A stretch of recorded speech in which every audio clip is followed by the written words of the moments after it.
Ikwento na natin kung bakit nag-homeschool yung mga bata. Oo.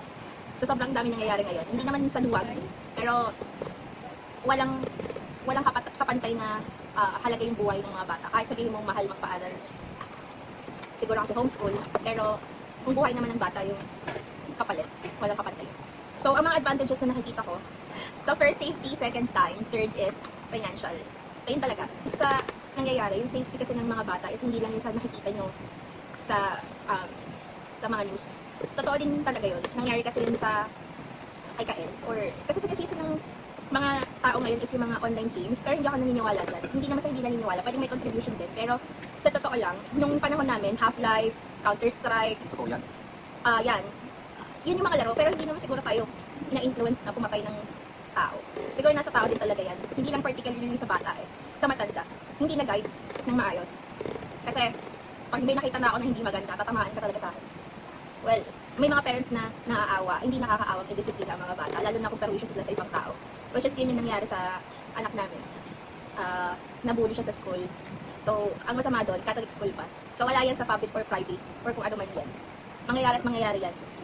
Hindi yan sa na-influence lang. Kahit ma-influence ka kung mayroon kang parents na nag-guide sa'yo, na huwag mong gawin yung ganyan.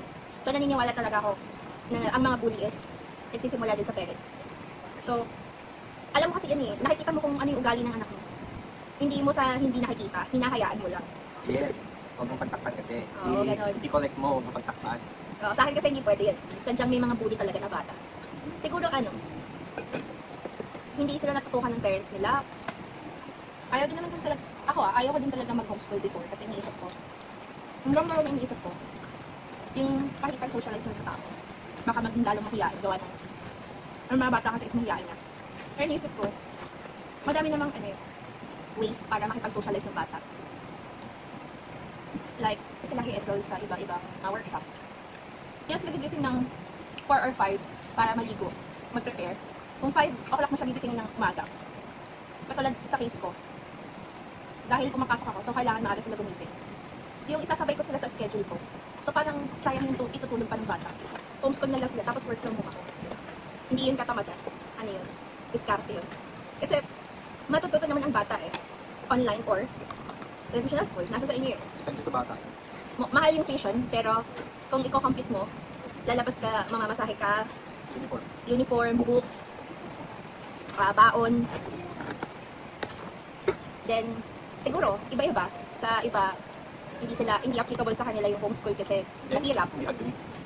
Yan, hindi nga sila agree. Madalas hindi agree.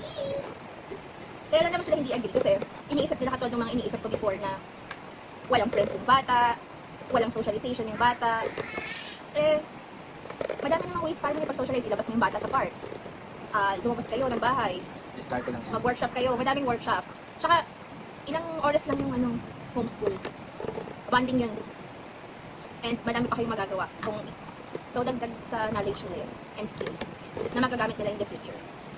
Sa side ng mga bully, kung nakikita nyo na yung mga anak nyo na may kakaibang ugali, alam nyo na, turuan nyo na ng tama. Wala na kasi tayong magagawa mangyayari at mangyayari. So, sa part namin, ang pinakamaganda is i-homeschool for now. Hindi naman yan forever, pero for now, naman talaga yung point ng vlog na to. Gusto ko lang i-parating sa inyo na hindi naman masama yung pag-homeschool, hindi sa hindi matututunan. Actually, ang ganda nga ng pag-homeschool nila ngayon. Kasi, monitored talaga, may tracker kung ano yung mga ginagawa.